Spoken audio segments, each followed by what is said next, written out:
علیکم ورحمۃ اللہ وبرکاتہ۔ باوقار باحترام میری ماں و بہنوں، السلام علیکم ورحمۃ اللہ وبرکاتہ۔ اس سے پہلے آپ لوگوں نے اس موضوع پر کچھ باتیں سنی کہ نماز کے فوائد دنیا اور آخرت میں۔ ابھی ہمارے سامنے ہے تلاوت قرآن کے فضائل، کہ جو قرآن کی تلاوت کرے اس کا کیا معاملہ ہے، اس کی کیا شان ہے۔ آئیے اس پر کچھ روشنی ڈالی جائے، باتیں پیش کی جائے۔ اس سے پہلے حضور صلی اللہ علیہ وسلم کی بارگاہ میں درود پاک کا نذرانہ پیش کریں، پڑھیں جھوم کر صلی اللہ علیہ وآلہ صلی اللہ علیہ وسلم صلاۃ و سلام علیک یا سیدی یا رسول اللہ یا حبیب اللہ صلی اللہ تعالی علیہ وسلم۔ میری ماں و بہنوں، اللہ تبارک و تعالیٰ کا بے پناہ فضل و احسان ہے کہ اس نے ہم لوگوں کو مسلمان بنایا، اور اللہ تبارک و تعالیٰ نے مسلمان بنانے کے بعد یہ شان اور یہ مقام بھی ہم کو عطا فرمایا کہ اپنی عبادت کے موقع بھی خوب عطا فرمائے۔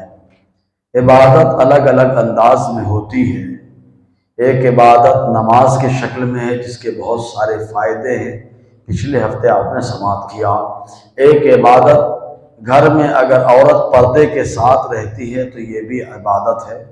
آپ کہیں پردے میں تکلیف ہوتی ہے بظاہر تو ہم کہیں گے عبادت ہے۔ عبادت کے خلاف ہی نفس کھڑا ہوتا ہے، اور نفس کے خلاف کام کرنا یہ مومن کی شان ہے۔ اور دوسری چیز تلاوت قرآن کرنا، یہ بھی عبادت ہے۔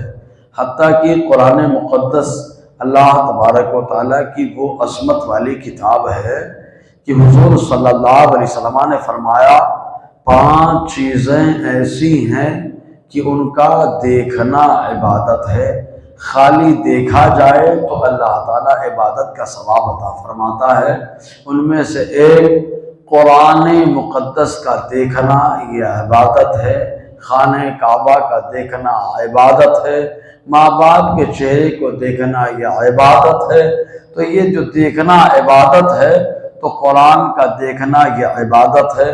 بہت سارے کام ہم کرتے ہیں تو خالی قرآن کو دیکھ لیا جائے یہی عبادت ہو جائے گی۔ وہ قرآن مقدس آپ ذرا سوچیں کہ قرآن مقدس کے اوپر جزدان ہوتا ہے کپڑے کا، جو غلاف چڑھایا جاتا ہے۔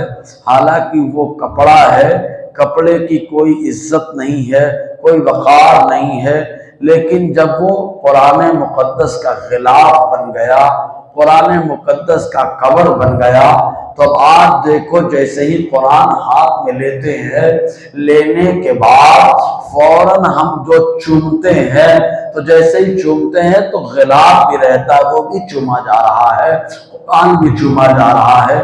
ذرا سوچیں آپ، تو جو غلاف نے قرآن کو اپنا دوست بنا لیا تو اب وہ کپڑا بھی عظمت والا ہو گیا، وہ کپڑا بھی بڑی شان والا ہو گیا۔ تو جو کپڑا قرآن کو اپنا دوست بنا لے اس کی یہ شان ہے۔ تو ذرا سوچے وہ انسان جو قرآن مقدس کو اپنا دوست بنا لے، اس کی تلاوت کا اہتمام کرنا شروع کر دے۔ آج لوگ پوچھتے ہیں ہمارے گھر میں پریشانی ہے، کوئی وظیفہ دے دیجئے، ہمارے دکان میں پریشانی ہے، کوئی وظیفہ دے دیجئے، ہمارے کھیت میں پریشانی ہے، کوئی وظیفہ دے دیجئے، گھر میں بچے بیمار رہتے ہیں، کوئی وظیفہ دے دیجئے۔ میں کہتا ہوں اے میری بہن، اے میری ماں، ذرا سن لے، اللہ تعالیٰ نے بہترین وظیفہ دیا ہے، اور وہ وظیفہ قرآن مقدس ہے۔ آپ قرآن کی تلاوت کرو، اللہ گھر میں خوشحالی پیدا فرمائے گا۔ آپ قرآن کی تلاوت کرو، اللہ تعالیٰ دکان میں برکتیں عطا فرمائے گا۔ آپ قرآن کی تلاوت کرو، اللہ تعالیٰ قرآن کی تلاوت کی برکت سے آپ کے بچوں کو آپ کا فرما بردار بنا دے گا۔ آپ قرآن کی تلاوت کرو، آپ کا شوہر گھر سے نکل کے کمانے کے لیے جائے گا تو اللہ تعالیٰ اس کی روزیوں کے دروازے کو کھول دے گا۔ اللہ تبارک تبارک و تعالیٰ نے قرآن کے لیے قرآن مقدس کو ہر چیز کا حل بنا دیا ہے۔ خود اللہ تعالیٰ قرآن مقدس میں ارشاد فرماتا ہے، رب فرماتا ہے وَنُنَزِّلُ مِنَ الْقُرْآنِ مَا هُوَ شِفَاءٌ وَرَحْمَةٌ لِلْمُؤْمِنِينَ۔ اللہ تعالیٰ فرماتا ہے اپنے قرآن سے ان چیزوں کو اتارا ہے جو قرآن کے اندر ایسی ایسی باتیں ہیں کہ اللہ فرماتا ہے جو سراپا شفا ہے، ہر بیماری سے شفا ہے قرآن۔ دیکھو ایک حدیث پاک میں آیا، ایک صحابی حضور کی بارگاہ میں آئے اور آنے کے بعد عرض کیا، اے اللہ کے پیغمبر صلی اللہ علیہ وسلم، میرے گلے میں تکلیف ہو رہی ہے، گلا بہت دکھ رہا ہے، آج کرونا وائرس کے دور میں گلے میں پہلے تکلیف ہوتی ہے، سانس لینے میں پہلے پریشانی ہوتی ہے، سردی زکام کا معاملہ درپیش ہو رہا ہے۔ ایسے موقع پہ وہ صحابی آئے اور آنے کے بعد عرض کرتے ہیں، اے اللہ کے نبی صلی اللہ علیہ وسلم، میرے گلے میں تکلیف زیادہ ہے، بہت درد ہو رہا ہے۔ اللہ کے نبی نے ارشاد فرمایا، علیک بقراءۃ القرآن۔ حضور نے فرمایا اگر تو گلے کے درد سے نجات چاہتا ہے، گلے کے درد سے شفا چاہتا ہے، تو اللہ کے نبی نے ارشاد فرمایا جا قرآن کی تلاوت کر۔ تو قرآن کی تلاوت ایسی نعمت ہے اللہ کی، ایسا شفا کا آلہ ہے، ایسا اللہ نے شفا کا ذریعہ دے دیا ہے کہ بندہ تلاوت کرے تو گلے کی تکلیف دور ہو جائے۔ ایک موقع پر حضرت ابو سعید خدری رضی اللہ تعالی عنہ بیان فرماتے ہیں، آپ نے ارشاد فرمایا کہ اللہ کے پیغمبر صلی اللہ علیہ وسلم نے فرمایا آدمی کا کپڑا گندا ہو جاتا ہے تو اس کو دھو تو صاف ہو جاتا ہے، ایسے ہی لوہے میں زنگ لگ جاتا ہے، رگڑ تو صاف ہو جاتا ہے۔ حضور نے فرمایا ایسے ہی ایمان والوں کا دل جب وہ گناہ کرتے ہیں تو زنگ آلود ہو جاتا ہے، میلا ہو جاتا ہے، کالا پڑ جاتا ہے۔ اب اس دل کو صاف کرنا ہے، دل کے زنگ کو بھگانا ہے، دل کی گندگی اور کالے پن کو دور کرنا ہے، تو اب وہاں صابن تو لگا نہیں سکتے ہیں، وہاں پانی ڈال کے رگڑ بھی نہیں سکتے ہیں، تب وہاں کیا کرنا پڑے گا؟ تو وہاں پر حضور نے فرمایا جو دل کو صاف کرنا چاہتا ہے تو حضور نے فرمایا دو کام کرے۔ پہلا کام یہ کہ نماز کی پابندی کرے، دوسری چیز یہ ہے کہ قرآن کی تلاوت کرے۔ نماز وہ پڑھے گا، قرآن کی تلاوت کرے گا، اللہ تبارک و تعالیٰ دل کو صاف اور ستھرا فرما دے گا۔ اور جس کا دل صاف ہوتا ہے حسد اس کے دل میں نہیں ہوتا، جس کا دل صاف ہوتا ہے گھمنڈ اس کے دل میں نہیں ہوتا، جس کا دل صاف ہوتا ہے برائیاں اس کے دل میں نہیں ہوتی۔ اسی لیے حضور صلی اللہ علیہ وسلم نے ایک موقع پہ ارشاد فرمایا سنو تمہارے بدن میں ایک گوشت کا لوتھڑا ہے، اگر وہ گوشت کا لوتھڑا ٹکڑا اگر محفوظ رہا، اچھا رہا تو پورا بدن اچھا رہتا ہے، اگر وہ بدن کا وہ گوشت کا لوتھڑا خراب ہو جائے تو پورا بدن خراب ہو جاتا ہے۔ صحابہ نے عرض کیا اے اللہ کے پیغمبر صلی اللہ علیہ وسلم وہ گوشت کا لوتھڑا کیا ہے؟ حضور نے فرمایا وہی ہے جس کو دل کہا جاتا ہے۔ تو دل جو ہوتا ہے صاف ہو تو اللہ تعالیٰ تمام گندگیوں سے نجات عطا فرماتا ہے۔ تو قرآن کے ذریعے سے قرآن کی تلاوت کرے دل صاف ہو جائے گا، اور نماز کی پابندی کرے دل صاف ہو جائے گا۔ اور جس کا دل صاف ہوتا ہے اس کو اٹیک کا مسئلہ نہیں آتا ہے، ہارٹ اٹیک نہیں ہوتا ہے۔ اس لیے جو آج اٹیک کے معاملات بڑھتے چلے جا رہے ہیں اس کی ایک وجہ نمازوں کا چھوڑنا بھی ہے، اس کی دوسری وجہ قرآن کی تلاوت کو چھوڑنا بھی ہے۔ اس لیے نماز کی بھی پابندی کرے، تلاوت قرآن کرے، اللہ تعالیٰ اٹیک جیسے عذاب سے حفظ و امان عطا فرمائے گا۔ یہیں پر ایک اصلاح کے طور پر ایک بات اور بتاتا چلوں، وہ یہ ہے کہ عام طور سے ہمارے لوگوں میں مشہور ہے کہ جو آدمی اچانک انتقال کر جاتا ہے اچانک انتقال کر جاتا ہے، لوگ بڑے خوش ہوتے ہیں کہ یار اس نے کسی سے خدمت نہیں لی ہے، وہ آدمی کسی کی خدمت نہیں لیا، اچانک انتقال کیا چلا گیا، بہت اچھی موت مرا۔ حالانکہ یہ غلط بات ہے، جو آدمی اچانک انتقال کرتا ہے آپ غور کرو، نہ اس کو کلمہ نصیب ہوتا ہے پڑھنا، نہ اس کو توبہ کرنے کا موقع ملتا ہے۔ اسی لیے اللہ کے نبی صلی اللہ علیہ وسلم ایک موقع پر دعا مانگتے ہوئے کہتے ہیں اے اللہ گدھے کی موت سے حفاظت فرما۔ صحابہ نے پوچھا یہ گدھے کی موت کیا ہے؟ حضور نے ارشاد فرمایا اچانک انتقال کرنا۔ اچانک انتقال جب ہوتا ہے تو آدمی نہ توبہ کرتا ہے اور نہ کلمہ پڑھ پاتا ہے، اس لیے وہ موت پسند نہیں کی گئی۔ اس کے بنسبت اگر بیمار ہو کر کے جاتا ہے تو اس میں کئی طرح کا فائدہ۔ پہلا فائدہ تو یہ ہے کہ جب آدمی بیمار ہوتا ہے تو توبہ بھی روز کر رہا ہے، کلمہ بھی روز پڑھ رہا ہے۔ اب توبہ کرے، بیماری کے موقع پر آقا نے فرمایا بیمار کے پاس کوئی دعا کی جاتی ہے تو وہاں رحمت کے فرشتے ہوتے ہیں، دعا قبول ہو جاتی ہے۔ تو جب بیمار کے پاس دعا قبول ہو جاتی ہے تو بیمار کی اگر توبہ ہو تو توبہ کیوں نہ قبول ہو جائے، توبہ بھی روز کرتا ہے، کلمہ پڑھنے کا اس کو موقع مل گیا۔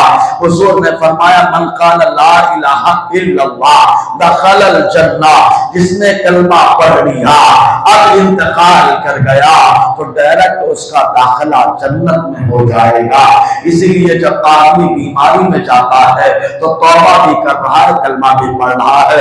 ایک اور بات یہی ضمن اور بتاتا چلوں، عام طور سے ہمارے یہاں جب روح نکلنے لگتی ہے تو لوگ پانی لے لے کر کے آتے ہیں، ایک چمچ پانی پلا دو، 2 چمچ پانی پلا دو، یہ بہو پانی پلا دے، وہ بہو پانی پلا دے۔ اب ایک بیچاری سیدھی سادی بہو آئی، اس نے پانی منہ میں ڈالا، بدن سے روح نکل گئی تو یہ کہنا شروع کر دیا، اس سے ناراض تھے اس لیے اس کا پانی نہیں پیا۔ اے میری بہن، اے میری ماں، ذرا بتا موت و زندگی کا مالک اللہ ہے تو کیا وہ اپنے اختیار سے موت اختیار کر رہا ہے؟ کیا اس کے بس میں ہے کہ روح نکل جائے؟ نہیں میری ماں، نہیں میری بہن، موت و زندگی کا مالک اللہ ہے تو یہ مت بولو کہ اس سے ناراض سے اس لیے پانی نہ پی سکے۔ حضور نے پانی پلانے کا ایسے موقع پر حکم نہیں دیا ہے، بلکہ اللہ کے نبی حکم دے رہے ہیں تو کس چیز کا؟ قرآن کی تلاوت کا حکم دے رہے ہیں۔ ایک موقع پہ آقا علیہ السلام نے فرمایا لقنوا بموتاکم بلا الہ الا اللہ، حضور نے فرمایا اپنے مردے کو کلمے کی تلقین کرو، یعنی جب معلوم ہو جائے کہ بدن سے روح نکلنے والی ہے تو وہاں پر جتنے لوگ موجود ہیں سب زور زور سے پڑھیں اشہد ان لا الہ الا اللہ واشہد ان محمدا عبدہ ورسولہ، اشہد ان لا الہ الا اللہ واشہد ان محمدا عبدہ ورسولہ۔ تو کب تک پڑھتے رہے؟ جب تک جو اس کی بدن سے روح نکل نہیں ہے وہ کلمہ نہ پڑھ لے۔ پڑھتے رہے زور زور سے، زور زور سے پڑھتے رہے کلمہ شہادت۔ حضور نے اس کا حکم دیا۔ ایک روایت میں یوں آیا، حضور نے فرمایا اپنے مردے کو یاسین سناؤ، یعنی روح نکلنے والی ہو تو یاسین کی تلاوت کرو۔ کہا فائدہ کیا ہوگا؟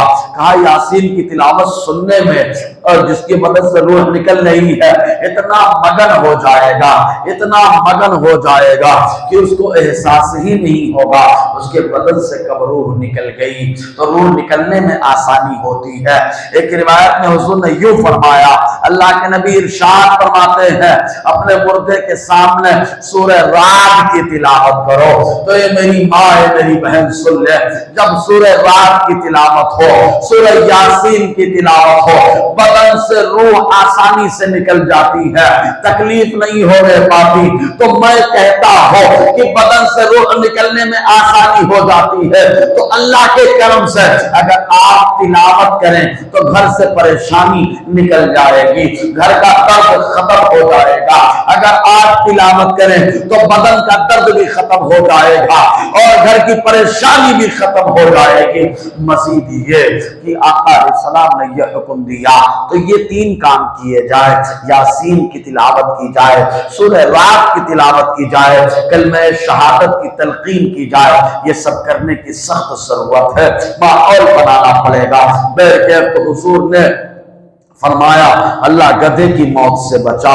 صحابہ نے پوچھا تو کہا اچانک انتقال کرنا یہ گدھے کی موت ہے کہ نہ کلمہ نصیب ہوتا ہے، نہ توبہ کرنے کا موقع ملتا ہے، اور بیمار جو ہوتا ہے کلمہ بھی روز پڑھ رہا ہے، توبہ بھی روز کر رہا ہے۔ پھر ایک بات اور ہے کہ جب بیمار ہوا تو جو بیماری ہوتی ہے، مومن کے بدن پہ بیماری آتی ہے تو اس کے گناہوں کو ختم کرنے کے لیے آتی ہے، تو بیماری گناہوں کو بھی ختم کر رہی ہے۔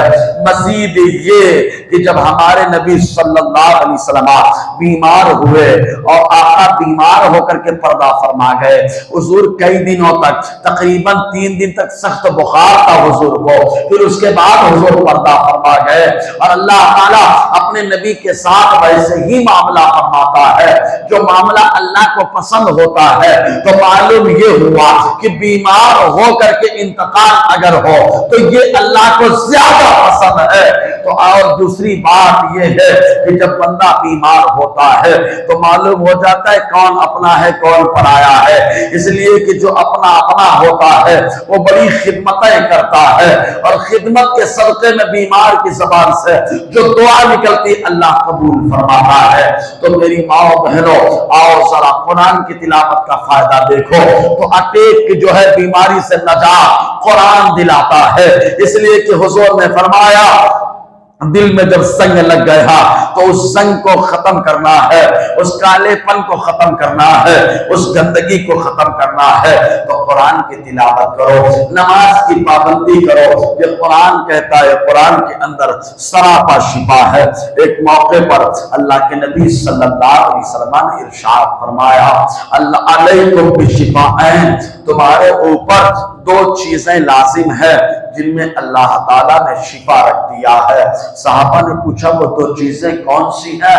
حضور نے فرمایا شہد میں سراپا شفا ہے، اتنا زبردست شفا ہے کہ کم سے کم روز آنا ایک بار تو شہد چاٹنا چاہیے، ایک بار نہ ہو تو کم سے کم ہفتے میں 2 یا 3 بار شہد چاٹ لے، اور اگر اس کو پانی میں ڈال کر کے ملا کر کے پیئے تو اور فائدہ ہو جائے۔ اسی طریقے سے منگریلا میں مشورہ دیتا ہوں میری ماں بہنوں، پانی گرمائیے اور شہد ملا کر کے پی لیجئے۔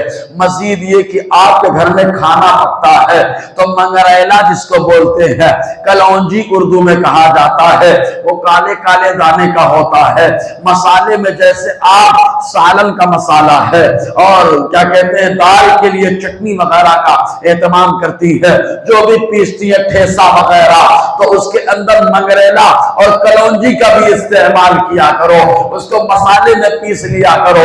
فائدہ کیا ہے؟ اللہ کے نبی نے ارشاد فرمایا سوائے موت کے ہر بیماری کا علاج منگریلے میں ہے، کلونجی میں ہے، کالے دانے کے اندر ہے، تو اس کا استعمال بھی کیا کرو۔ بیماری سے فائدہ آپ کو بھی ملے گا، آپ کے بچوں کو بھی ملے گا، آپ کے شوہر کو بھی ملے گا۔ آپ دوا خانے پہ ہزار 10,000 20,000 روپیہ خرچ ہو رہا ہے، لیکن منگریلا اگر ذرا سے ڈال کر کے کلونجی ڈال کے کھانا بنایا جائے تو حضور نے فرما دیا ہے ہر بیماری سے شفا ہے، لہذا اس میں استعمال کیا جائے۔ ایسے ہی حضور نے فرمایا شہد کے اندر ہر بیماری سے شفا ہے۔ ایک صحابی اللہ کے نبی صلی اللہ علیہ وسلم کی بارگاہ عالی مرتبت میں حاضر ہوئے اور عرض کرتے ہیں اے اللہ کے نبی صلی اللہ علیہ وسلم، آپ میرے پیٹ میں درد ہو رہا ہے، آپ میرے لیے کوئی علاج عطا فرما دے۔ حضور نے فرمایا جاؤ اور جا کر کے شہد کا استعمال کرو۔ چنانچہ وہ آئے، انہوں نے شہد کو پیا لیکن آرام نہ ہوا، پھر حضور کی خدمت میں آئے اور کہا آرام نہیں ہے۔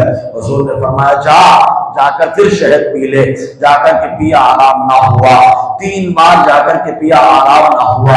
حضور نے فرمایا اس کا پیٹ جھوٹا ہے، اللہ کا فرمان سچا ہے کہ اللہ تعالیٰ سورہ نحل میں ارشاد فرماتا ہے کہ شہد کے اندر ہر بیماری سے شفا ہے، تو حضور نے فرمایا شہد کا استعمال کرو۔ نمبر 2 میں نبی ارشاد فرماتے ہیں قرآن کی تلاوت کا اہتمام کرو، اس لیے کہ دل کی جو بیماریاں ہیں قرآن کی تلاوت دل کی بیماریوں کو ختم کر دیتا ہے۔ اور آقا نے ارشاد فرمایا اور شہد یہ آدمی کے جسم کی بیماریوں کو ختم کر دیتا ہے، تو جب شہد کا اور جسم کی بیماریاں دور ہو جائے، منگریلا کا استعمال کرو، جسم کی بیماریاں دور ہو جائیں، قرآن کی تلاوت کرو، اللہ دل کی بیماریوں سے نجات عطا فرماتا ہے۔ جس کا دل صاف ہوتا ہے تو خود حدیث پاک میں آیا رحمان ارشاد فرماتا ہے میں کہیں نہیں سماتا لیکن ایک مومن کے دل میں سما جاتا ہو، تو دل بھی تو صاف ہونا چاہیے، صاف ہوگا تو رحمان کا کرم ہوگا۔ تو میری ماں و بہنوں ذرا سوچو، قرآن کی تلاوت سے دل کو بھی سکون ملتا ہے، حتیٰ کہ اگر آپ کہیں ثواب کے اعتبار سے تو قرآن کا سب سے بڑا فائدہ دنیا میں اس اعتبار سے ظاہر ہوتا ہے کہ حضور نے فرمایا قرآن کے بارے میں، آقا فرماتے قرآن کی تلاوت کرو، اور من قرأ حرف من کتاب اللہ جو کما قال، حضور نے فرمایا جس نے کتاب اللہ یعنی قرآن شریف کا ایک حرف پڑھ لیا فلہ حسنہ، اس کے لیے ایک نیکی ہے، والحسنۃ بعشر امثالها، حضور نے فرمایا ایک حرف پڑھو ایک نیکی ہے، اور اللہ تبارک و تعالی ایک نیکی کو 10 نیکیوں میں تبدیل فرما دیتا ہے۔ پھر اس کے بعد حضور نے فرمایا میں یہ نہیں کہتا کہ الف لام میم ایک حرف ہے، بلکہ الف ایک حرف ہے، لام ایک حرف ہے، میم ایک حرف ہے، تو خالی الف لام میم کہا 30 نیکیاں اللہ نے عطا فرما دی، 30 نیکیوں کا ثواب مل گیا، تو ثواب کے اعتبار سے یہ فائدہ۔ اچھا ایک بات اور، جو قرآن پڑھنے والا ہوگا اس کو کچھ نہ کچھ قرآن ضرور یاد ہوگا، جب وہ قبر میں جائے گا۔ زبدۃ الاسرار اتقان کے اندر علامہ شیخ عبدالحق محدث دہلوی نے ایک روایت لکھی ہے، وہ ارشاد فرماتے ہیں کہ جب قرآن پڑھنے والا جس کے سینے میں قرآن محفوظ ہو گیا تو جب وہ قبر میں جائے گا، میرا رب ارشاد فرماتا ہے قبر کی مٹی سے، اے قبر کی مٹی تو جانتی ہے تیرے اندر کون آ رہا ہے۔ اللہ تعالیٰ سب سے بات نہیں کرتا، سوچو اس قرآن کے پڑھنے والے قاری اور حافظ یا قرآن کو یاد کرنے والے، قرآن کی تلاوت کرنے والے کی برکت ہے کہ اللہ تعالیٰ اس کی قبر کی مٹی سے گفتگو فرما رہا ہے۔ رب فرماتا ہے اے قبر کی مٹی تو جانتی ہے کون آ رہا ہے، تو قبر کی مٹی کہتی ہے مولا ہمیں معلوم ہے یہ وہ شخص ہے جس کے سینے میں تیرا کلام محفوظ ہے، تو قرآن کا کوئی بھی حصہ سینے میں محفوظ ہو تو زمین کی مٹی بھی جانتی ہے، قبر کی مٹی بھی پہچانتی ہے، اور رب فرماتا ہے اس کے ساتھ کیا سلوک کرے گی تو زمین قبر کی کہتی ہے مولا میرے اوپر حرام ہے کہ جس کے سینے میں تیرا کلام موجود ہو اس کے بدن کو کھاؤں، اس لیے میں اس کے بدن کو نہیں کھا سکتی ہوں۔ سوچے ذرا آپ، زمین کی مٹی کہتی ہے کہ اس کے بدن کو نقصان نہیں پہنچا سکتی، تو میری ماں بہنوں بدن نازک ہوتا ہے، کمزور ہوتا ہے، اور قبر کی مٹی سے بچنا ہے تو قرآن کی تلاوت کرنی پڑے گی۔ قرآن کی تلاوت کریں قبر میں اس کی حفاظت ہو۔ مزید یہ کہ حضور نے خود فرمایا قیامت میں کیا قبر میں بھی قرآن شفاعت کرے گا، قبر میں کہے گا اے قبر کی مٹی، اے فرشتوں عذاب مت دو، اس لیے کہ میں یہ شخص دنیا میں میری حفاظت کرتا تھا، میری تلاوت کرتا تھا، آج میرا کام اس کی حفاظت کرنا ہے۔ ایک حدیث میں آیا حضور صلی اللہ علیہ وسلم نے فرمایا اقرؤوا القرآن، قرآن پڑھو، قرآن پڑھو، قرآن کی تلاوت کرو، فَإِنَّهُ يَأْتِي يَوْمَ الْقِيَامَةِ شفیعا لاصحابہ، اس لیے کہ قرآن جب روز محشر آئے گا تو اپنے تلاوت کرنے والے کی شفاعت کرے گا، اللہ تعالیٰ قرآن کی شفاعت کو قبول فرمائے گا۔ سوچے وہ قرآن جس کو ہم پڑھتے نہیں ہیں وہ قرآن شفاعت کرے گا۔ کیا ہمارے پاس موبائل کھیلنے کا وقت ہے؟ ٹیویاں دیکھنے کا وقت ہے، گپ شپ کرنے کا وقت ہے، چغل خوریاں آپس میں کرنے کا وقت ہے، لیکن قرآن روزے میں جب شفاعت کرے گا تو کیا قرآن پڑھنے کا وقت ہمارے پاس نہیں ہے؟ کیا قرآن کی تلاوت کا وقت ہمارے پاس نہیں ہے؟ لیکن ہم پڑھنا نہیں چاہتے۔ اے میری ماں، اے میری بہن، اگر قرآن آپ پڑھیں تو قرآن دنیا میں بھی فائدہ پہنچائے گا، قبر میں بھی فائدہ پہنچائے گا اور آخرت میں بھی فائدہ پہنچائے گا۔ آئیے دنیا میں جہاں قرآن پڑھا جاتا ہے اس کا بینیفٹ کیا ملتا ہے؟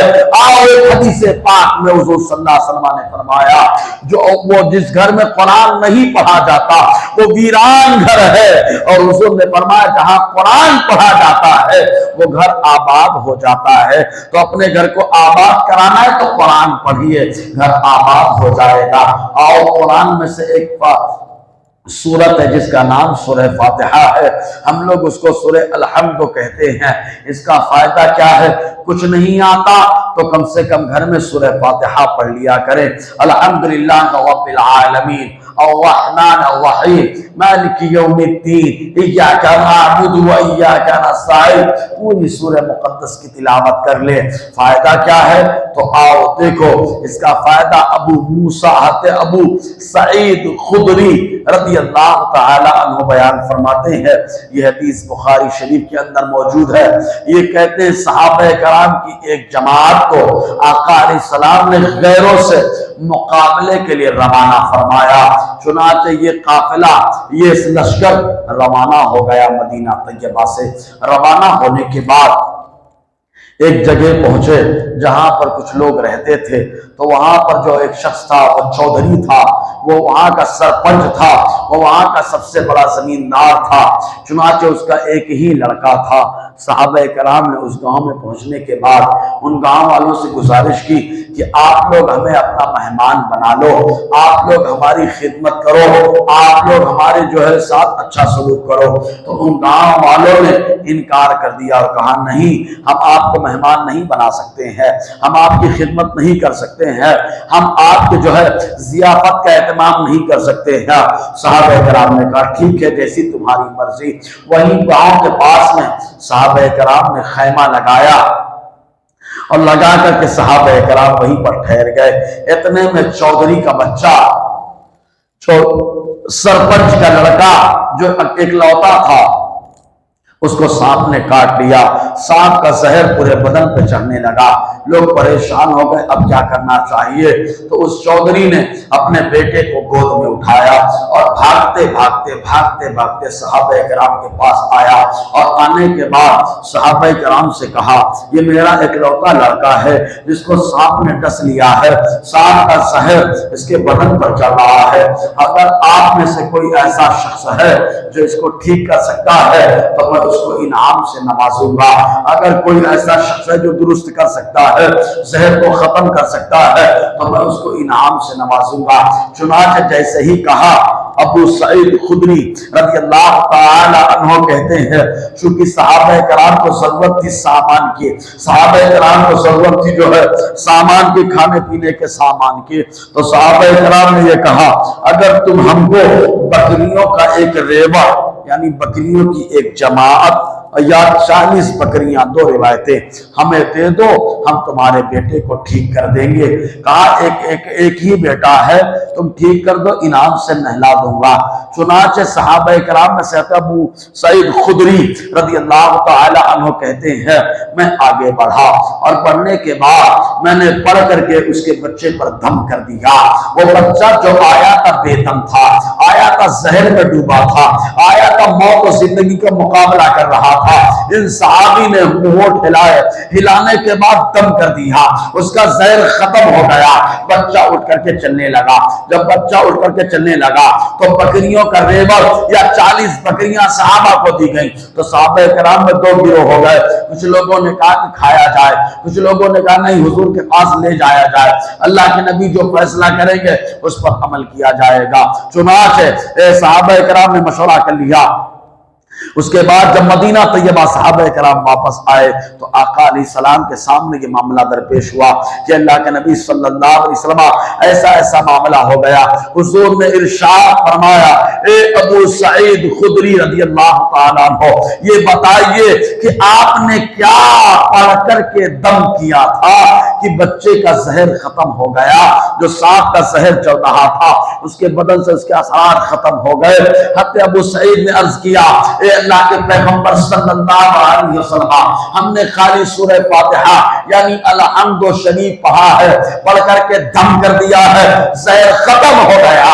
آقا نے فرمایا، اے ابو سعید تم کو کیسے معلوم ہو گیا کہ سورہ فاتحہ کے اندر اس زہر کا بھی علاج ہے کہ سانپ کا زہر ختم ہو جائے گا؟ ابو سعید خدری نے کہا، اے اللہ کے نبی صلی اللہ علیہ وسلم، ایک موقع پہ آپ نے فرمایا تھا، میں نے سن لیا، آپ نے فرمایا تھا کہ یہ شفاء لکل داء، یہ سورہ فاتحہ ہے جس کے اندر اللہ تبارک و تعالیٰ نے ہر بیماری سے شفا عطا فرما دیا ہے۔ بس اسی فرمان کو ہم نے سنا تھا اور پڑھ کر کے اس بچے پہ دم کر دیا، اس بچے کے اندر جو سانپ کا زہر تھا وہ زہر ختم ہو گیا۔ ذرا سوچو، آج ہمارے یہاں عورتیں بولتی ہے کہ فلاں نے ہمارے اوپر کرا دیا ہے، فلاں نے تعویذ گھر میں ڈال دی ہے، فلاں نے یہ کر دیا ہے۔ اے میری ماں، اے میری بہن، ذرا سن لے، یہ سورہ فاتحہ ہے، اگر ہو سکے تو سورہ بسم اللہ شریف پڑھ لے اور بولن تو زہر بھی اثر نہ کرے گا۔ آقا نے تو خود تعلیم عطا فرمائی ہے، بسم اللہ الذی لا یضر مع اسمہ شیء فی الارض ولا فی السماء وهو السمیع العلیم، یا حی یا قیوم یا ذا الجلال والاکرام۔ اگر پڑھ لیا جائے اس کے بعد کھایا جائے زہر کا اثر نہیں ہوتا ہے اور اس کے علاوہ کسی چیز کا اثر نہیں، تو یہ کیسے کہہ دیا فلاں نے اپنے گھر بلایا تھا، تعویذ کھلا دیا ہے، فلاں نے اپنے گھر بلایا تھا، یہ کرا دیا وہ کرا دیا، یہ غلط باتیں ہیں۔ مسئلہ یہ ہے کہ آپ نے قرآن نہیں پڑھا ہے، آپ نے بسم اللہ نہیں پڑھا تھا، اس لیے اس کا معاملہ آ گیا۔ اگر بسم اللہ پڑھ لیتے تو زہر کا اثر بھی نہ ہوتا اور اس کے کیے دھرے کا بھی اثر نہ ہوتا۔ تو سورہ فاتحہ پڑھیں، انشاءاللہ کھانا ہو اور سورہ فاتحہ کی تلاوت کر کے کھانا کھائیں، بسم اللہ پڑھ کے کھانا کھائیں، اللہ تعالیٰ ہر بیماری سے شفا عطا فرمائے گا۔ یہ سورہ فاتحہ ہے۔ سورہ فاتحہ کے بعد فوراً سورہ بقرہ شروع ہو جاتی ہے۔ یہ وہ سورت مقدسہ ہے جس سورہ بقرہ کے بارے میں بس خالی دو روایتیں سناؤ۔ پہلی روایت یہ ہے کہ ایک موقع پر آقا علیہ السلام نے فرمایا کہ جس گھر میں سورہ بقرہ پڑھ دیا جائے وہاں سے شیطان نکل کر کے بھاگ جاتا ہے، تو آپ سورہ بقرہ گھر میں پڑھیں، شیطان نکل کے بھاگ جائے گا۔ اب شیطان آپ کہیں کہ حضرت کیسا ہوتا ہے، تو ہم کہیں گے من الجنۃ والناس، شیطان جو اللہ کا نافرمان ہوتا ہے وہ انسانوں میں بھی ہوتا ہے، جناتوں میں بھی ہوتا ہے۔ تو اگر آپ کے گھر میں کوئی جناتی اللہ کا نافرمان ہوگا، آپ کے گھر میں کوئی انسانی اللہ کا نافرمان ہوگا، آسان لفظوں میں یوں کہے، اگر کوئی شیطان آپ کو پریشان کرتا ہے، کوئی جنات آپ کو پریشان کرتا ہے، سورہ بقرہ کی تلاوت کریں، وہ نکل کر کے چلا جائے گا۔ اور اگر کوئی انسان جو اللہ کا نافرمان ہے وہ پریشان کرتا ہے، آپ کا بیٹا ہے، آپ کا شوہر ہے، آپ کے گھر والے ہیں، یا آپ کی بیٹی ہے، یا کوئی بھی ہے، اگر آپ سورہ بقرہ پڑھیں تو انشاءاللہ ان کے اندر سے تمام غلط باتیں نکل کر کے بھاگ جائیں گی، اللہ گھر میں برکتیں عطا فرمائے گا۔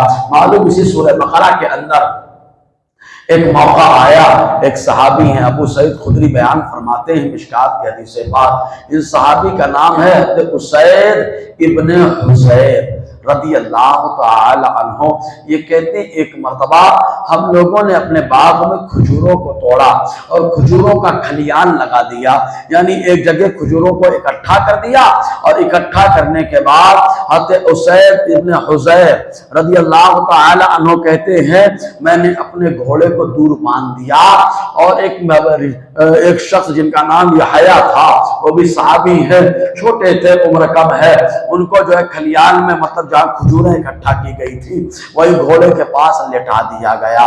حضرت اسید ابن حضیر کہتے ہیں جب رات ہوئی تو میں نے کہا رات میں کیا کیا جائے، کہا لاؤ قرآن کی تلاوت کی جائے، تو آپ نے سورہ بقرہ پڑھنا شروع کر دیا، اور ایک روایت میں آیا کہ قرآن پڑھ رہے تھے، بہرکیف قرآن کا حصہ پڑھیں یا پورا قرآن پڑھیں بات ایک ہی ہے۔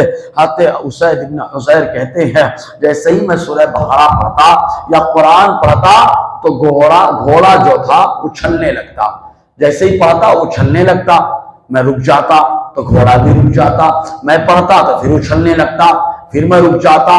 تو میں نے آخر میں تلاوت کرنا بند کر دیا کہ کہیں ایسا نہ ہو کہ گھوڑا اچھلتے اچھلتے یحییٰ کے اوپر پاؤں رکھ دے تو یحییٰ کا مسئلہ ہو جائے۔ چنانچہ فرماتے میں نے تلاوت کو بند کر دیا۔ سویرا ہوا، اللہ کے نبی صلی اللہ علیہ وسلم کی بارگاہ عالی جاں میں حاضر ہوا اور عرض کی اللہ کے نبی صلی اللہ علیہ وسلم رات میں ایسا معاملہ درپیش ہوا ہے کہ میں قرآن پڑھ رہا تھا، میرا گھوڑا بھدک رہا تھا اور جب میں نہیں پڑھتا تھا تو خاموش کھڑا ہو جاتا۔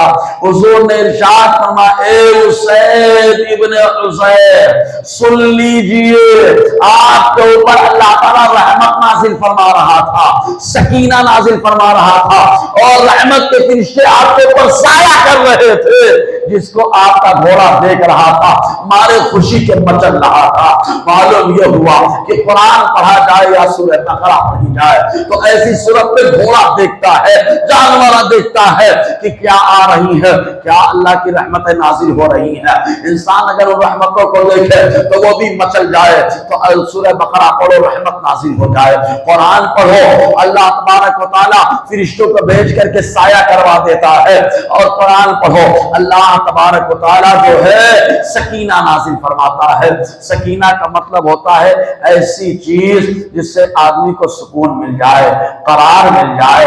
اسی لیے کہتے ہیں قرآن کی تلاوت دل کا سکون بھی ہے، قرآن کی تلاوت دل کا قرار بھی ہے، قرآن کی تلاوت چہرے کا نور بھی ہے، قرآن کی تلاوت ساری پریشانیوں کا حل ہے، قرآن کی تلاوت آگوزی میں برکت کا ذریعہ ہے، قرآن کی تلاوت اللہ کی رحمت مانگنے کا ذریعہ ہے، قرآن کی تلاوت فرشتے بلانے کا ذریعہ ہے، قرآن کی تلاوت رحمت کو دعوت دینے کا ذریعہ ہے۔ تو تلاوت کرو، اللہ تعالیٰ رحمتوں کا نزول فرماتا ہے۔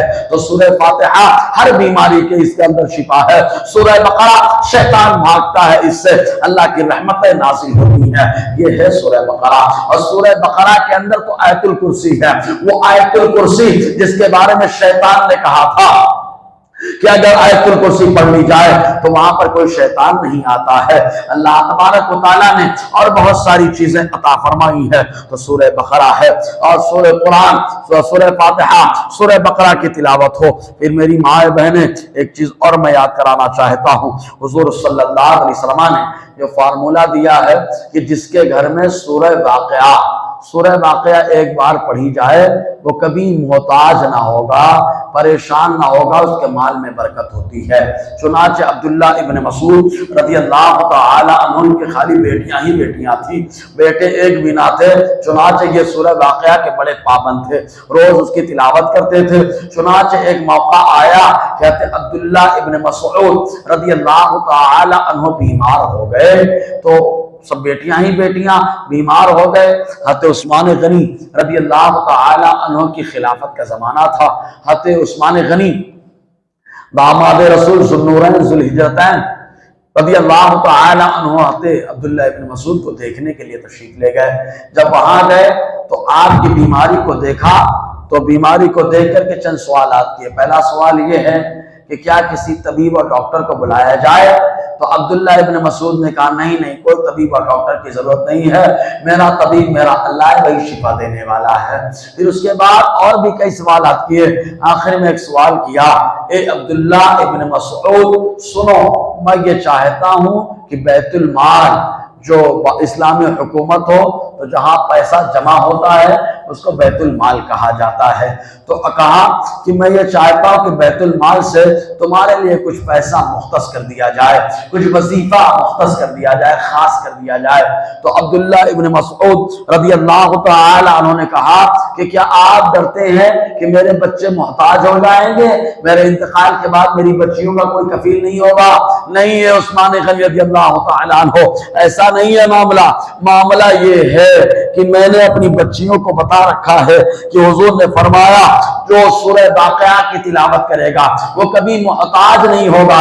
تو الحمدللہ میری بیٹیاں سورہ واقعہ کی تلاوت کرتی ہیں، لہٰذا وہ کسی کے سامنے ہاتھ نہیں پھیلائیں گے، کیونکہ اللہ کے رسول کا وعدہ ہے، اللہ تعالیٰ ضرور خوشحالی عطا فرمائے گا۔ تو سوچے ذرا، حضرت عبداللہ ابن مسعود رضی اللہ تعالی عنہ صحابی رسول ہے، افقہ صحابہ ہے، بڑا مقام ہے حضرت عبداللہ ابن مسعود کا، وہ کہہ رہے ہیں کہ سورہ واقعہ پڑھو، کاروبار میں جو ہے برکت ہوگی، مال کبھی ختم نہ ہوگا۔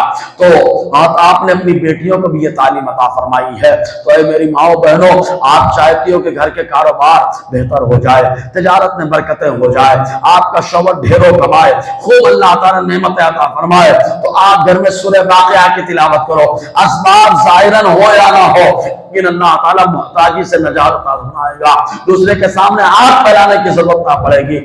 ایسے ہی ایک موقع پر اللہ کے نبی صلی اللہ علیہ وسلم نے فرمایا، آپ دیکھیں قرآن، میں نے کہا نا قرآن دنیا میں فائدہ پہنچاتا ہے، یہ تو ایگزامپل کے طور پر ہے کہ ہر بیماری سے قرآن شفا ہے، اور قرآن شیطان بھگانے کا ذریعہ ہے، قرآن فرشتوں کو بلانے کا ذریعہ ہے، قرآن سے رحمتیں نازل ہوتی ہیں، قرآن کی تلاوت کرو، اللہ کاروبار میں برکت عطا فرماتا ہے۔ مزید یہ کہ آدمی کا انتقال ہو تو قبر میں بھی قرآن کام آتا ہے۔ آپ کہیں گے کیسے؟ تو ہم کہیں گے ایسے کہ ایک موقع آیا، ایک صحابی، ترمذی کی حدیث ہے پاک، اللہ کے نبی صلی اللہ علیہ وسلم کی بارگاہ میں آئے اور آ کر کے عرض کرتے ہیں، اے اللہ کے نبی صلی اللہ علیہ وسلم، میں فلاں مقام پر فلاں جگہ ٹھہرا تھا، وہاں ایک اونچی سی جگہ تھی، میں نے اس پہ ٹیک لگایا، میں سو گیا تو کیا دیکھ سنتا ہوں کہ قبر کے اندر سے قرآن پڑھنے کی آواز آ رہی ہے، کوئی یاسین کی تلاوت کر رہا ہے، کوئی سورہ ملک کی تلاوت کر رہا ہے۔ تو حضور نے ارشاد فرمایا، ہاں سورہ ملک کی وہ تلاوت کیا کرتا تھا اپنی زندگی میں، اس اور سورہ ملک جو ہے عذاب قبر سے نجات دلانے کا ذریعہ ہے۔ تو اے میری ماں بہنوں، اب قبر میں قرآن کی شان کو دیکھنا ہے تو سورہ ملک روزانہ سونے سے پہلے ایک بار پڑھ لو تو قبر میں جو ہے سکون مل جائے گا، سورہ ملک قبر کی پریشانیوں سے نجات دلائے گا۔ تو اس لیے قرآن کی تلاوت بڑی عظیم دولت ہے۔ ایک موقع پہ آیا، حضور صلی اللہ علیہ وسلم نے ارشاد فرمایا، جو رات میں سونے سے پہلے 10 آیتوں کو پڑھ لے وے، خالی سونے سے پہلے 10 آیتیں تو پڑھنا ہے، 10 آیتیں پڑھیں، 10 آیتیں پڑھنے میں کتنا جاتا ہے؟ سورہ فاتحہ 7 آیتیں، قل واللہ کے اندر 3 آیتیں، دونوں ملا لیا جائے 10 آیتیں ہو جاتی ہیں۔ اس طریقے سے حضور نے فرمایا جو 10 آیتوں کی تلاوت کر لے تو اللہ تبارک و تعالیٰ اس کا شمار ذاکروں میں فرماتا ہے، یعنی پوری رات ذکر کرنے والوں میں اس کا شمار ہوتا ہے۔ اور جو سونے سے پہلے 100 آیتیں پڑھ لے تو اللہ تعالیٰ اس کو عابد و زاہد میں شمار فرماتا ہے۔ تو میری ماؤں بہنوں، سونے سے پہلے اولاً تو وضو کر کے سویا جائے، کہ حدیث پاک میں آیا، حضور نے ارشاد فرمایا جو بندہ وضو کر کے سوئے گا، اگر اس رات میں انتقال ہو گیا تو مرا تھا دنیا کے اندر، لیکن جب آنکھ کھولے گا تو وہ جنت کے اندر ہوگا۔ تو درود پر جو وضو کر کے جو ہے سونے کا یہ فائدہ۔ مزید یہ کہ کم سے کم 10 آیتیں پڑھیں تاکہ رات بھر سونے سے پہلے آپ ذاکروں میں آپ کا شمار ہو جائے، اور 10 نہ ہو تو کم سے کم 100 آیتیں کرنے کی تو کوشش کریں۔ 100 آیتیں جب آپ پڑھیں گی سونے سے پہلے تو اللہ تبارک و تعالیٰ آپ ہی تو صاحب میں آپ کا شمار فرما دے گا۔ اور رات کی تلاوت آدمی کے دل کے آئینے کو کھولتی ہے، رات کی تلاوت آدمی کے لیے بڑے فضائل کی حامل ہے۔ ایک موقع پر حضور صلی اللہ علیہ وسلم نے ارشاد فرمایا، آقا فرماتے ہیں کیا معلوم، نماز فرض پڑھو، یعنی فرض نماز فجر میں 2 رکعت، ظہر میں 4 رکعت، عصر میں 3 رکعت، مغرب میں عصر میں 4 رکعت، مغرب میں 3 رکعت، عشاء میں 4 رکعت پڑھنے کے بعد حضور نے فرمایا سورہ فلق اور سورہ ناس پڑھا کرو۔ سورہ ناس حضور نے پڑھنے کا حکم دیا فرض نمازوں کے بعد۔ فائدہ کیا ہے؟ تو کہا یہ بندش ہے۔ کیوں؟ اس لیے کہ سورہ فلق کے بارے میں آیا، سورہ فلق اور سورہ ناس کے بارے میں حضور نے فرمایا اگر کسی کو نظر لگ جائے تو سورہ فلق اور سورہ ناس کے ذریعے سے علاج کرے، یعنی سورہ فلق کم سے کم 7 بار، 3 بار، 11 بار، 21 بار پڑھ کر کے دم کر دیا جائے تو اللہ تعالیٰ نظر جیسی بیماری سے حفاظت فرما دیتا ہے۔ ذرا سوچو قرآن کی تلاوت کا فائدہ کتنا ہے، اللہ تبارک و تعالیٰ نے قرآن میں کیسی شان عطا فرمائی ہے۔ آؤ دیکھو جو قرآن کی تلاوت کرتا ہے اس کا بھی فائدہ ہے۔ ہماری ایک بہن کھڑی ہو اور وہ اگر یہ کہے کہ حضرات ہم نے تو قرآن پڑھا نہیں ہے، تو میں کہوں گا خالی ابھی بھی مشورہ دوں گا، اے میری بہن اگر تو بولتی ہے تو جا ابھی سویرا ہے قرآن سیکھ لے، اور اگر قرآن پڑھنا نہیں آتا تو یہ طریقہ اپنایا جا سکتا ہے۔ آپ کہیں کون سا طریقہ؟ تو ہم کہیں گے وہ طریقہ یہ ہے کہ آپ وضو بنائیے، قرآن کو ہاتھ میں لیجئے، اس کو دیکھیے اور آیتوں پہ انگلی کلمے کی رکھیے اور پڑھتے درود شریف پڑھتے ہوئے ورق پلٹتے رہیے، دھیرے دھیرے درود شریف پڑھتے رہیے۔ فائدہ کیا ہوگا؟ کہا پہلا فائدہ تو قرآن کا چھونا یہ عبادت ہے اور قرآن کا دیکھنا یہ عبادت ہے، اور درود شریف پڑھنا ہے ساتھ میں تو یہ بھی عبادت ہے۔ اس طریقے سے قرآن کا ساتھی بن جائیں گے، اور جو قرآن کا ساتھی بن جاتا ہے اللہ تبارک و تعالی روز محشر قرآن کے ذریعے سے اسے برکتیں عطا فرمائے گا۔ چنانچہ ایک روایت میں آیا حضور صلی اللہ علیہ وسلم نے فرمایا جو دنیا میں قرآن پڑھے گا تو آخرت میں جب آئے گا محشر میں تو اللہ تعالیٰ اسے حکم دے گا کہ جا قرآن کی تلاوت کر، قرآن کی تلاوت کر، قرآن کی تلاوت کر، آج تیرا منصب اور تیرا مقام وہی ہوگا جہاں پر تو قرآن کی آخری آیت پڑھے گا۔ تو جتنا بندہ قرآن آخرت میں پڑھے گا اتنا پرموشن ہوگا۔ تو کون پڑھے گا؟ جو دنیا میں پڑھتا رہا ہوگا۔ تو جو قرآن ہے یہ قرآن دنیا میں بھی فائدہ پہنچاتا ہے، یہ قرآن قبر میں بھی فائدہ پہنچاتا ہے، یہ قرآن محشر میں بھی فائدہ پہنچائے گا۔ اور یہ قرآن کی ہی برکت ہے کہ جو بندہ، جو عورت قرآن کے تلاوت کرے عام طور سے اس کے بچے فرما بردار ہو جاتے ہیں۔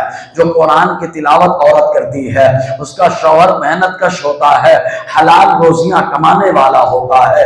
جو عورت قرآن کی تلاوت کرتی ہے، تلاوت قرآن سے اللہ تعالیٰ اس کے گھر کی ساری وباؤں، ساری پریشانیوں اور تمام بیماریوں کو دور اور کافور فرما دیتا ہے۔ اس طریقے سے اللہ تبارک و تعالیٰ قرآن کی برکت اسے عطا فرماتا ہے۔ تو اے میری ماں بہنوں، قرآن کی تلاوت کی پابندی کرو۔ اللہ تبارک و تعالیٰ نے قرآن جیسی عظیم دولت ہمیں عطا فرمائی ہے۔ یہ وہ قرآن ہے جو جہنم سے آزاد دلائے، یہ وہ قرآن ہے کہ جس نے قرآن پڑھ لیا اس کو قرآن کی لذت مل جاتی ہے۔ تو کبھی کبھی اللہ تعالیٰ ایمان کا نور، کبھی کبھی کیا نور ایمان عطا فرماتا ہے۔ دیکھو قرآن کی تلاوت ہے، یہ قرآن کی تلاوت بس خالی اس معاملے میں دو صحابی جو دونوں خلیفہ ہیں، حضور کے دور کے مفتی ہیں، پہلے خلیفہ ابو بکر صدیق رضی اللہ تعالیٰ عنہ ہے۔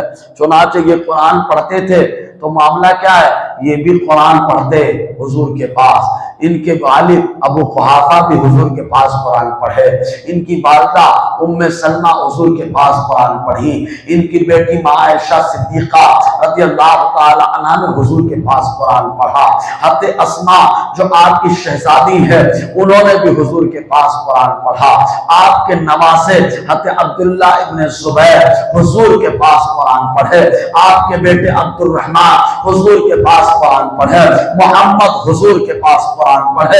اس طریقے سے آپ دیکھیے ابو بکر صدیق نے اپنے گھر کا ماحول کتنا شاندار بنایا کہ ہر کوئی قرآن کی تلاوت کرتا ہے، اور قرآن کی تلاوت ہی کی برکت ہے کہ لوگوں نے ایک موقع ایسا بھی آیا کہ ابو بکر صدیق کو قرآن پڑھنے سے منع کر دیا تھا، اور مکہ کے باشندوں نے کہا تھا اے ابو بکر تم قرآن نہیں پڑھ سکتے ہو، اے ابو بکر تم نماز نہیں پڑھ سکتے ہو، اے ابو بکر تم اذان نہیں دے سکتے ہو۔ ابو بکر کی تلاوت قرآن پہ پابندی لگانے کا منصوبہ بنایا مکہ کے باشندوں نے، ابو بکر کے نماز پڑھنے پہ پابندی لگانے کا منصوبہ بنایا مکہ کے باشندوں نے، ابو بکر کے اذان پہ پابندی لگانے کا منصوبہ بنایا مکہ کے باشندوں نے تو ابو بکر صدیق رضی اللہ تعالیٰ عنہ نے کہا جہاں میں قرآن نہیں پڑھ سکتا وہاں ابو بکر رہ بھی نہیں سکتا ہے، جہاں میں نماز نہیں پڑھ سکتا ابو بکر وہاں نہیں رہ سکتا ہے، جہاں اذان نہیں ہے ابو بکر وہاں نہیں رہے گا۔ ذرا سوچو میری ماں بہنوں، آج گھر میں نہ اذان ہے، نہ گھر میں نماز کا ماحول ہے، نہ تلاوت کا ماحول ہے۔ ذرا سوچیں، آپ تصور کریں حضور صلی اللہ علیہ وسلم کے پیارے صحابی ابو بکر صدیق رضی اللہ تعالی عنہ کا کیسا جذبہ رہا۔ چنانچہ انہوں نے مکہ کو چھوڑنے کا ارادہ بنا لیا تھا، اسی ارادے سے مکے سے نکل کے چل پڑے تھے کہ اب مکے میں نہیں رہنا ہے، کیونکہ مکہ کے باشندوں نے قرآن پڑھنے پہ پابندی لگا دی ہے، نماز اور اذان پہ پابندی لگا دی ہے۔ اب میں جا کر کے کہیں اور رہوں گا، وہاں جا کر کے جو ہے قرآن کی تلاوت کروں گا۔ آپ نکلے تھے مکہ سے، راستے میں ایک قبیلہ پڑتا تھا، اس قبیلے کا نام تھا قبیلہ بنو قارا۔ قبیلہ بنو قارا کا جو ذمہ دار تھا، جو سردار تھا، ان کا نام مالک ابن دغنہ تھا۔ ابن دغنہ انہوں نے ابو بکر سے ملاقات کی، کہا اے ابو بکر مکہ چھوڑ کر کے کہاں جا رہے ہو؟ ابو بکر صدیق رضی اللہ تعالیٰ نے کہا اب میں مکے میں نہیں رہوں گا۔ کہا کیوں؟ کہا یہاں نماز نہیں پڑھنے دیتے ہیں، یہاں پر اذان نہیں دینے دیتے ہیں، یہاں پر تلاوت نہیں کرنے دیتے ہیں، جہاں اذان نہیں، جہاں نماز نہیں، جہاں تلاوت نہیں، ابو بکر وہاں نہیں رہے گا۔ ابن دغینہ نے کہا کیوں ٹینشن لیتے ہو، چلو میں بات کرتا ہوں مکہ کے باشندوں سے۔ تو وہ بات کرنے کے لیے ابو بکر کو ساتھ میں لے کر کے آئے، اور آنے کے بعد ابو بکر صدیق رضی اللہ تعالی عنہ جو ہے ان کو لے کر کے آئے ابو بکر صدیق جب وہاں مکہ کے اندر، تو ابن دغینہ نے کہا سردار جو مکے کے ہیں وہ خانہ کعبہ میں بیٹھے، چلو ان سے جا کر کے بات کرتے ہیں۔ چنانچہ وہاں گئے تو ان سے بات کیا، تو مکہ کے باشندوں نے کہا، سرداروں نے کہا ابو بکر سے کہو کہ اپنے گھر میں نماز پڑھیں، اپنے گھر میں اذان دیں، اپنے گھر کے اندر ہی تلاوت کریں، باہر نہیں۔ چنانچہ ابو بکر نے کہا ٹھیک ہے، جا کر کے چند دنوں تک گھر کے اندر نماز پڑھی، قرآن پڑھا، تلاوت سب کچھ کیا، دین اسلام پر مکمل عمل کیا۔ لیکن اسلام غالب ہونے کے لیے آیا ہے، دبنے کے لیے تھوڑے نہیں آیا۔ اس لیے ابو بکر صدیق رضی اللہ تعالیٰ عنہ نے گھر کے باہر جو پیتری تھی اٹا، اسی اٹے پر بیٹھ گئے اور وہیں پر قرآن مقدس کی تلاوت کرتے، وہیں پر اذان دیتے، وہیں پر نماز پڑھتے، وہیں پر نماز پڑھتے، وہیں پر تلاوت کرتے، وہیں پر سب کرتے۔ اور ان کے تلاوت کا انداز بھی نرالا ہے، قرآن پڑھتے ہیں آنکھوں سے آنسو بہ رہے ہیں، قرآن پڑھتے ہیں ایک دم دیوانہ آواز۔ اب عورتوں نے دیکھا قرآن بہت اچھا پڑھتے ہیں، تو عورتیں کھڑے ہو کر کے قرآن سن رہی ہیں، بچے بھی کھڑے ہو کر کے قرآن سن رہے ہیں۔ دیکھو جب قرآن پڑھا جاتا ہے تو غیر بھی قرآن سنتا ہے۔ معلوم ہے ابھی کیرلا کی رپورٹ ہے، کیرلا میں تلاوت کا مقابلہ ہوا کہ کون اچھی تلاوت کرتا ہے، کون قرات میں ماہر ہے۔ وہاں پر جس نے 1 نمبر کا انعام حاصل کیا ہے وہ غیر مسلم بچی تھے جس نے قرآن کی تلاوت کی ہے اور انعام حاصل کر لیا ہے۔ ذرا سوچو وہاں کا ماحول ایسا تھا، اس لیے غیر نے قرآن پڑھا، 1 نمبر کا انعام حاصل کر لیا۔ ہم مسلمان اپنے علاقے کا ماحول کب بنائیں گے؟ نہ سویرے ہمارے تلاوت قرآن ہے، نہ شام میں تلاوت قرآن ہے، اور نہ دوپہر میں تلاوت قرآن ہے۔ ہونا تو یہ چاہیے کہ فجر کی نماز پڑھو تو تھوڑا سا تلاوت کر لو، اور صبح شام کا وظیفہ قرآن کو بنا لو، صبح بھی تلاوت قرآن سے ہو، اور آغاز دن کا تلاوت قرآن سے ہو، اور شام میں بھی رات کا آغاز بھی تلاوت قرآن سے ہو۔ جیسے ہم لوگ نیا گھر بناتے ہیں تو نئے گھر کی شروعات تلاوت قرآن سے کرتے ہیں، تلاوت قرآن سے کرتے ہیں، تلاوت قرآن سے ہم گھر کی شروعات کرتے ہیں، کیوں؟ تاکہ گھر میں برکت ہو جائے۔ ایسے ہی دن کی شروعات بھی قرآن کی تلاوت سے کرو تاکہ پورے دن میں اللہ برکتیں عطا فرمائے، اور رات کا آغاز بھی تلاوت قرآن سے کرو تاکہ اللہ تبارک و تعالیٰ برکتیں عطا فرمائے۔ تو دیکھو ابو بکر پہ جب پابندی لگانے کا معاملہ آیا، اب یہاں پر کبھی کبھی کیا ہوتا ہے، کچھ لوگ میچ دیکھ رہے ہوتے ہیں، کچھ لوگ جو ہے سیریل دیکھ رہے ہوتے ہیں۔ اب کوئی اگر قرآن پڑھنے بیٹھ جائے تو بولتے ہیں مت پڑھنا، سیریل دیکھ رہا ہوں میں، مت پڑھنا، کرکٹ دیکھ رہا ہوں میں کہتا ہوں دیکھو قرآن سے منع کرنے والے کون رہے ہیں، قرآن سے منع کرنے والے یہ ابو بکر کو روکنے والے کون تھے؟ مکہ کے باشندے کفار تھے۔ ان لوگوں نے روکنے کا معاملہ رکھا تھا۔ آپ روک رہے ہونا تو یہ چاہیے حوصلہ افزائی کرو، آپ قرآن پڑھو، میں بھی تمہارے سپورٹ میں ہوں، میں بھی قرآن سن لیتا ہوں۔ چنانچہ ابو بکر صدیق آئے، پڑھنے لگے، اس کے بعد پیتری پہ آئے قرآن کی تلاوت کر رہے ہیں، رو رہے تھے، خوب رو رہے، تو گردی لگ جاتی عورتوں کی بچوں کی، تو گردی میں اور مکہ کے باشندوں کو معلوم پڑا، ان لوگوں نے ابن دغینہ کو بلایا، کہا اے ابن دغینہ، اپنی بات یہ ہوئی تھی کہ ابو بکر گھر کے اندر قرآن پڑھیں گے، نماز پڑھیں گے، تلاوت کریں گے، یہ تو گھر کے باہر کر رہے ہیں، ان کو جا کر بولو اندر پڑھیں ورنہ ہمارے بچے فتنے میں پڑ جائیں گے۔ ابن دغینہ طیش میں آ کر کے ابو بکر کی بارگاہ میں آیا اور کہتا ہے ابو بکر، ہماری تمہاری بات یہ ہوئی تھی کہ تم گھر کے اندر پڑھو گے، باہر نہیں، اگر باہر پڑھو گے تو میں تمہاری ضمانت نہیں لیتا، میں اپنی ضمانت سیکیورٹی ختم کر دوں گا۔ ابو بکر کا جملہ تھا، آپ نے فرمایا اے ابن دغینہ، مجھے تیری سیکیورٹی اور ضمانت کی کوئی ضرورت نہیں ہے، ابو بکر کے لیے اللہ اور اس کے رسول کی ضمانت ہی کافی ہے۔ تو دیکھو تلاوت قرآن کا فائدہ کہ یہ جذبہ آ گیا، ابو بکر صدیق نے پورا ماحول کریٹ کیا، گھر کا بھی ماحول بنایا، مکے میں بھی ماحول بنایا، ابو بکر بھی قرآن پڑھے۔ ایک صحابی کے بارے میں آیا، ایمان نہیں لائے تھے وہ، ان سے لوگوں نے کہا تھا آپ جانا تو وہاں پر محمد صلی اللہ علیہ وسلم ان کی باتیں مت سننا، اگر سنو گے تو ان کے پیچھے پڑ جاؤ گے اور بھائی بھائی سے جھگڑا کرو گے، یہ سب باتیں برگلا دیا تھا۔ وہ کہتے ہیں میں اپنے کان میں روئی لگا کر، کپاس لگا کر خانہ کعبہ میں داخل ہوا، جب گیا تو حضور صلی اللہ علیہ وسلم قرآن کی تلاوت کر رہے تھے، جب میں نے تلاوت قرآن سنا تب ایسی صورت میں کہتے ہیں حضور پڑھ رہے تھے، میں نے اپنے کان سے کپاس اور روئی نکالی، حضور کی پیاری مد بھری آواز سریلے انداز میں میرے کان میں گئی کہ حضور قرآن کی تلاوت کر رہے تھے، فرماتے بس میرے دل میں وہ آواز کان سے داخل ہوئی، دل میں اتر گئی، میں کلمہ پڑھ کے مشرف اسلام ہو گیا۔ تو یہ فائدہ ہوتا ہے قرآن پڑھنے کا۔ اب اگر کوئی قرآن نہ پڑھے تو آؤ حضور سے پوچھتے ہیں کہ قرآن نہ پڑھنے کا نقصان کیا ہے؟ تو پہلا نقصان تو یہ ہے کہ جہاں قرآن نہیں پڑھا جاتا، حضور نے فرمایا وہ گھر ویران ہے، ویران کا مطلب کھنڈر، اچھا نہیں لگتا، کھنڈر لگتا ہے، برکت نہیں ہے وہاں پر۔ ایک حدیث میں یوں آیا، حضور نے فرمایا جہاں قرآن نہیں پڑھا جاتا وہاں شیطان ڈیرا جما لیتا ہے، تو قرآن نہ پڑھنے کی وجہ سے شیطان گھر میں آ جاتا ہے، ڈیرا جما لیتا ہے۔ ایک حدیث پاک میں حضور صلی اللہ علیہ وسلم نے یوں بیان فرمایا کہ قرآن پڑھے تو ایک خوشبودار پھل، حضور نے اس سے مشابہت دی، اور وہ مومن جو قرآن نہ پڑھے اس کی بھی مثال حضور صلی اللہ علیہ وسلم نے تربوز سے دی، اور جو قرآن کی تلاوت نہ کرے آقا علیہ السلام نے فرمایا یہ چٹیل میدان کی طرح ہے کہ اس پر اللہ کی رحمت اثر نہیں کرتی۔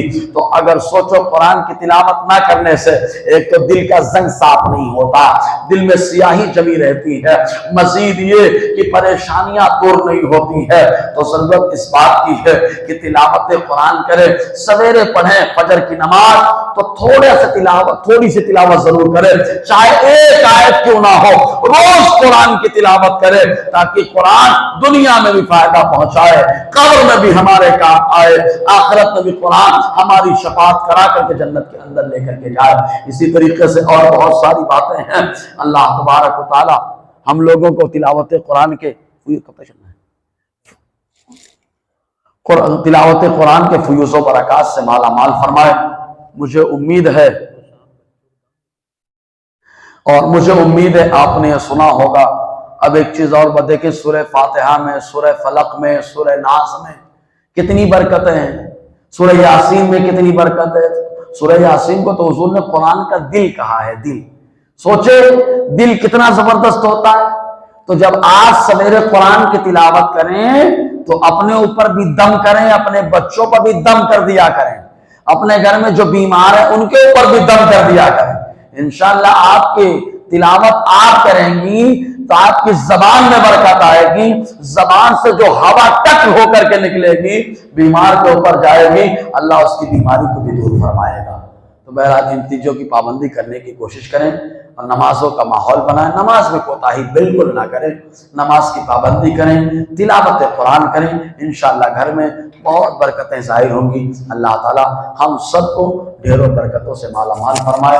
دوران بیان غیر شرعی کلمات نکلے ہوں تو استغفر اللہ رب العزت اشہد ان لا الہ الا اللہ واشہد ان محمدا عبدہ ورسولہ، دعا کر لیں۔